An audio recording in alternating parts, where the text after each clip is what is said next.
Hi, everyone. I'm Paula Harvey of Tejon Ranch Conservancy, and today we are going to do the second part in Lesson 7 of String Safari. So let's get started with that. All right. Lesson 7, Part 2, String Safari. In this case, we are not going to be going out in the field today. We're going to be using the journal entry that you did in Lesson 1. But now what we're going to do is focusing on making a system model, another NGSS cross-cutting concept. So let's talk a bit about what a system is. A system is a group of related parts that work together. So for example, if you talk about the circulatory system in your body, that would include the heart and the arteries and veins and capillaries and lungs. Part of that system interacts and affects each other.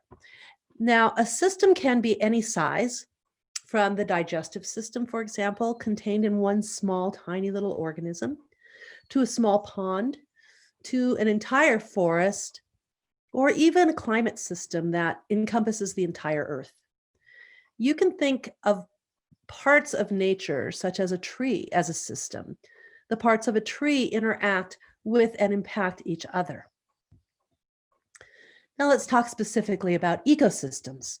An ecosystem is a geographic area where plants, animals, and other organisms, as well as weather and landscape and non-living things, work together to form a bubble of life. Ecosystems contain biotic factors or living parts, as well as abiotic or non-living parts. Biotic factors include plants, animals, bacteria, and other organisms. Abiotic factors are the non-living parts of an ecosystem. They might include the temperature, light, water, and ocean currents, soil, rock, air, climate, and other things. Abiotic and biotic factors work together to create a unique ecosystem. So here's a picture that I already shared with you in the last lesson, in part 1 of lesson 7. And just as a reminder, I asked that we all draw these box arrows, one pointing in to the circle and one pointing out from the circle, and labeling them in and out.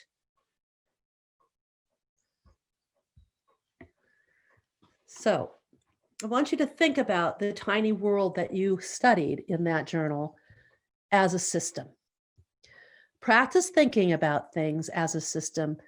We are making these loops of string as the boundaries of our systems. So what I want you to do now is draw a dotted line around all the things on your page to represent the boundary of that system, the circle plus your detailed close-ups. So go ahead and take 30 seconds or so and just draw those dotted lines.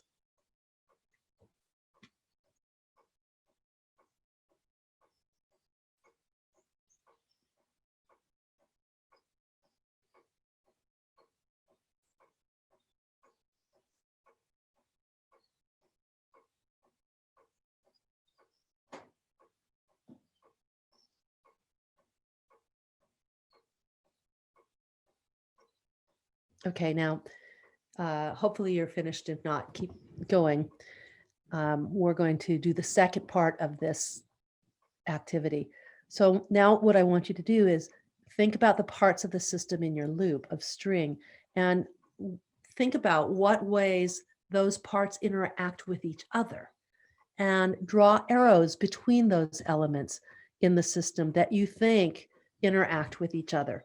Then label the arrows with brief descriptions of the interactions that are represented.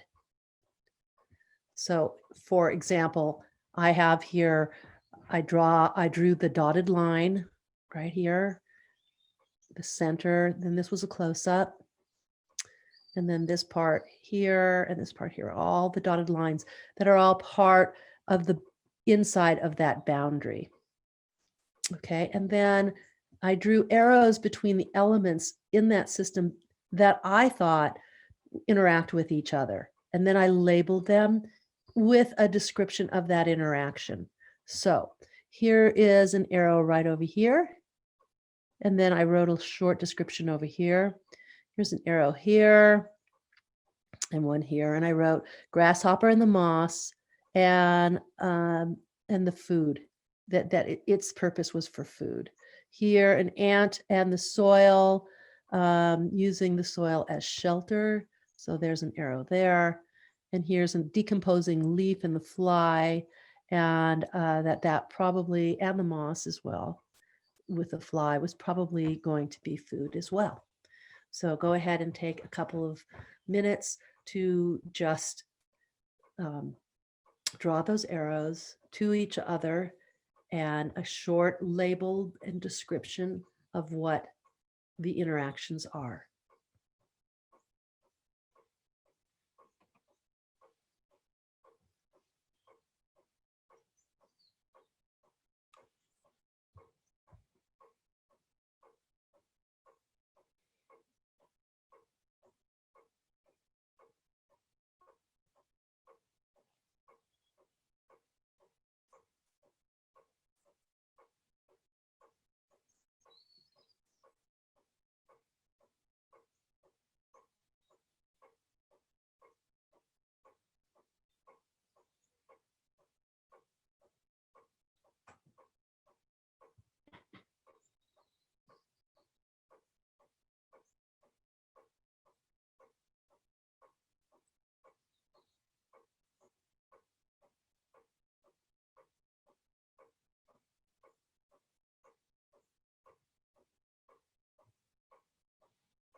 Another 30 seconds or so.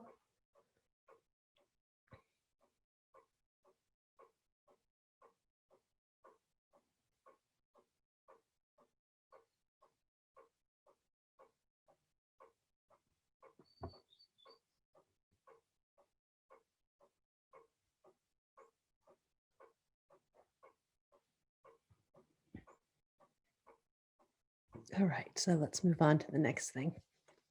So let's talk a little bit about what inputs are. Think about the forces that are outside the loop of string that interact with the system inside the string and how those forces actually affect that system. These are things you can't see.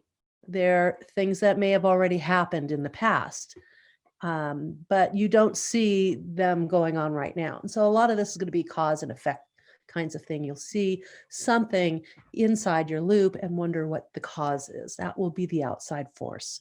List 3 or 4 of those forces that are outside of your loop in your arrow pointing into the box, into the circle.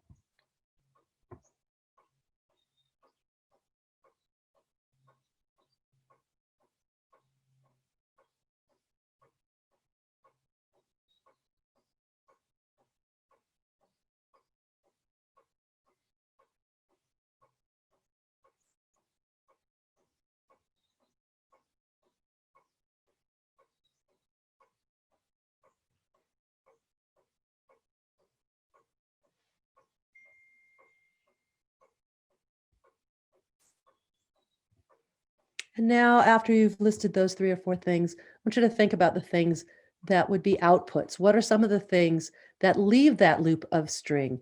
Does your system create or produce anything that would leave? Think about the things that you can and cannot see. These are the outputs. So write down 3 or 4 outputs inside the arrow pointing away from your circle.